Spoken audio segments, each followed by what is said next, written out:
कुमार दीक्षित गुरुजी से, भगवान सिंह शर्मा से आपसे कुछ प्रश्न पूछाऊंगा। ये हमारे गुरुजी हैं, तो आप गुरुजी बताएं पॉलिटिक्स में आपका जो है क्या अनुभव है, वो मैं आपको जानना चाहिए। देखिए, ऐसा है कि राष्ट्रीय आंदोलन के दौरान जो सिद्धांत निश्चित किए गए थे, जो विचार जो समय जो है हमारे क्रांतिकारियों ने, स्वतंत्रता सेनानियों ने जो रखे थे, लेकिन आज़ादी के बाद उन सिद्धांतों के आधार पर सरकार नहीं चली जी। उसके ऊपर जो है पश्चिमी सभ्यता का, पश्चिमी जो है नियमों का, पश्चिमी जो है कानूनों का प्रभाव रहा जी।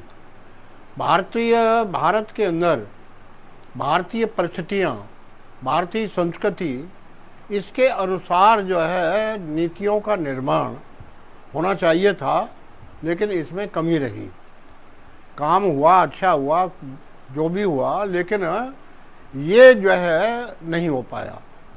लेकिन बीच में जो है एक सरकार आई कुछ दिनों के लिए, कुछ वर्षों के लिए, लेकिन उन्होंने उस रास्ते पर चलने का प्रयास किया, लेकिन वो सरकार जल्दी समाप्त हो गई। लेकिन 14 के बाद, 2014 के बाद जो सरकार आई, उन्होंने जो नियम बनाए, जो सिद्धांत जो है लिए, वो सिद्धांत राष्ट्रीय आंदोलन के सिद्धांतों से मिलते जुलते थे। उनके अनुसार ही उन्होंने अपने नीतियों का निर्माण किया।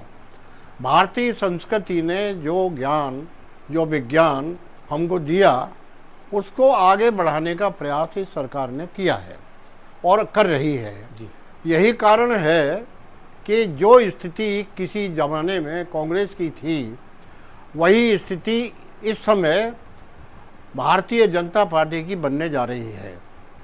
पूरा एक छत्र राज पूरे देश पर जो है कांग्रेस का था, अब वो जो है समाप्त इसलिए हो गई कि उन्होंने भारतीय परिस्थितियों के अनुसार काम नहीं किया, भारतीयता के आधार पर काम नहीं किया। उन्होंने जो है जो तुच्छीकरण की नीति अपनाई, इसके कारण से भारत का बहुत बड़ा समाज इनके खिलाफ हो गया, और उसी का परिणाम है कि सारे देश में जो है उनकी जो है सरकारें जो है धीरे धीरे करके समाप्त होती जा रही है। कुछ ही जो है राज्यों में हैं, गिने चुने 1-2 राज्यों में जहां सरकार है, लेकिन जो समाप्त। कारण है कि मेरा ये अनुभव है कि जो भी जो है सरकार भारत की परिस्थितियों, भारत की संस्कृति और इसके मूल सिद्धांतों के आधार पर नहीं चलेगी, वो सरकार ज़्यादा दिनों तक नहीं टिक सकती, ज़्यादा दिनों तक नहीं रहती। आज के युवाओं के बारे में बताइए कि इनका झुकाव कैसा होना चाहिए राजनीति के प्रति। देखिए, ऐसा है कि आज के जो युवा हैं, उन युवाओं को राजनीति के अंदर आकर के इस राजनीति को नई दिशा और नई चेतना देनी चाहिए, पहली बात जी। लेकिन आज का जो युवा है, वो जो है महत्वाकांक्षी ज़्यादा है। उसे रोजगार चाहिए, उसे जो है सुविधाएं चाहिए, उसे सुख सुविधाएं चाहिए। इसकी तरफ, दूसरी तरफ क्या है कि एक सबसे बड़ी विडंबना हमारे देश में क्या है कि आज का जो युवा है, वो जो है पश्चिम की तरफ ज़्यादा झुक रहा है, पश्चिमी सभ्यता से ज़्यादा प्रभावित हो रहा है, और वो बन रहा है कैरियरिस्ट, जैसे हम कहते हैं, कैरियर बनाओ। लेकिन जो है इसकी तरफ, हमारे जो है देश के जो है उत्थान की तरफ, देश की उसकी तरफ उसका जो है रुझान कम है।